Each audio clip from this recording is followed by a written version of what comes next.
Shalom Aleichem, Assalamu Alaikum, Irini Mazisu, Pax Vobiscum. Welcome back to the Septuagint versus the Masoretic. And before I forget, peace be unto you in English. Today we're starting a new book. It is the book of Ruth. And this is going to be a short video. There are only, how many verses in here? Okay, I didn't even write down the number of verses, but there's something like 22 verses in this chapter. And we're going to start looking at from verse 12. So in verse 12, we simply have a difference of semantics as to how she expresses her her statement here. This is Naomi saying, "For I said, suppose I were married and should bear sons." So she's saying that she's actually saying to her daughters-in-law, if she were married and would be pregnant with sons. On the other hand, in the Masoretic, it reads like this: if I should say. So she's not saying she's saying this, but a hypothetical. If I should say, I have hope, I should have a husband also tonight, which is similar to being married, and should also bear sons. So it's just expressed a little differently in terms of her saying, this is what I say, versus if I should say, and as well it adds, I have hope. In verse 13, there's an interesting footnote in regards to, this is the first time I'm doing a footnote. This is a footnote that that is in the hard copy of the Brenton's Septuagint. So it is related to this statement, for I am grieved for you. So what does that mean? Well, literally in the Greek, if you translate this literally into English, it means it is made bitter to me. Or perhaps this is better understood when you translate from the Greek into English. I'm not sure why it's so different, but I'm grieved for you. So she's sad for her daughters-in-law. However, in the footnote, it explains it a little bit better that it is made bitter to me, the situation, because the hand of Adonai has gone forth against me.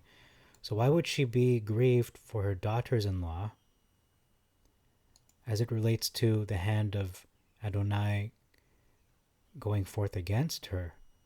She should be grieved for her own sake. So her statement in the footnote saying that it is made bitter to me actually makes more sense from that perspective, of her own perspective. But again, I'm open to either or, whether it's her being grieved for her daughters-in-law or her simply saying she's bitter for her sake. It makes sense in any case. But in perspective of what she says afterwards, the hand of Adonai has gone forth against me, seems to be relating to her own situation. Her statement of, it is made bitter to me. Okay, moving on. Verse 14, we read about how Ruth, her daughter-in-law, clave unto her. In the Masoretic, pretty much attaching herself to her, cleaving onto her like maybe like a baby koala on its mother, clinging to, okay? However, in the Septuagint, it talks about how Ruth was following her, so literally following her around, like Mary had a little lamb, for example.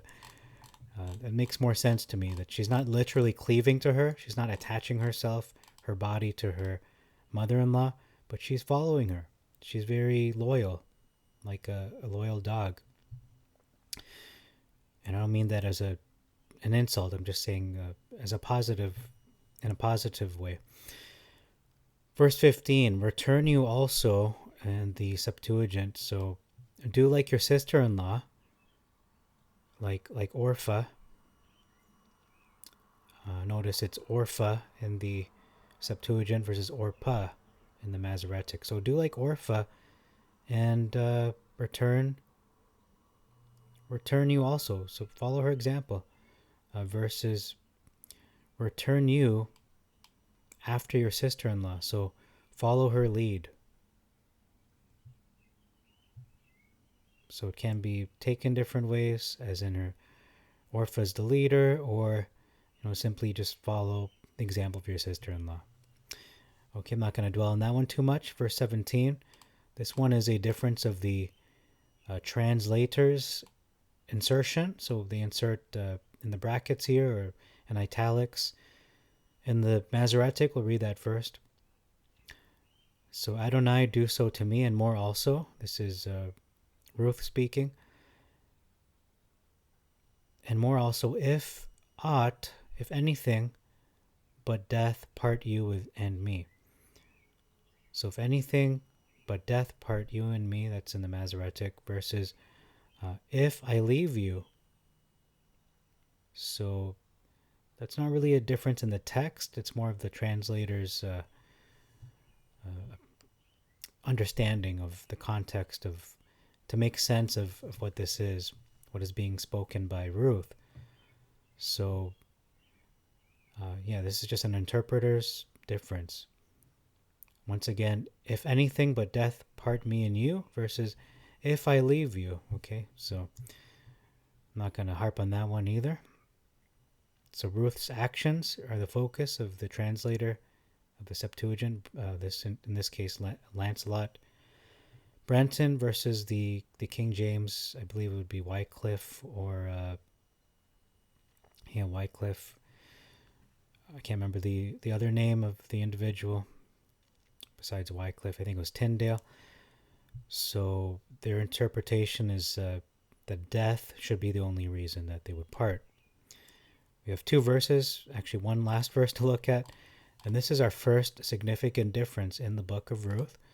This is verse 21, and this is Naomi talking about her situation. I went out full, and Adonai has brought me back empty. And why call you me Naomi, whereas Adonai has humbled me, and the Mighty One has afflicted me? So we can see that she has a proper perspective of that she's been humbled. Versus, I went out full, and Adonai has brought me home again empty.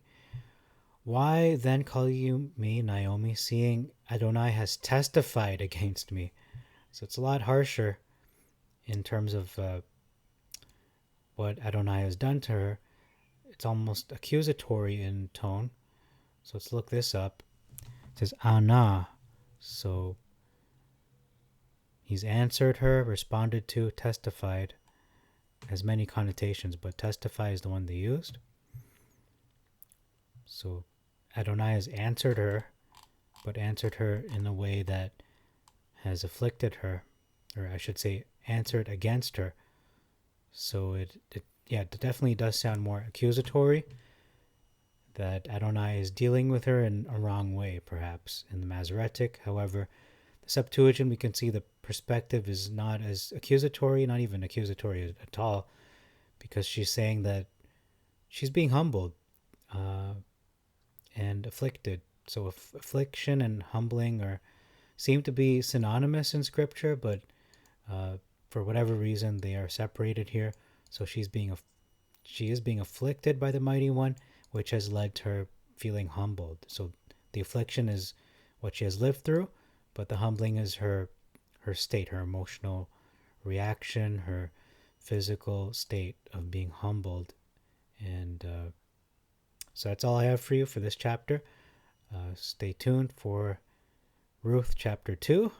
Till next time, Shalom Aleichem, Assalamu Alaikum, Irini Mazizu, and Pax Vobiscum, peace be unto you, Maranatha.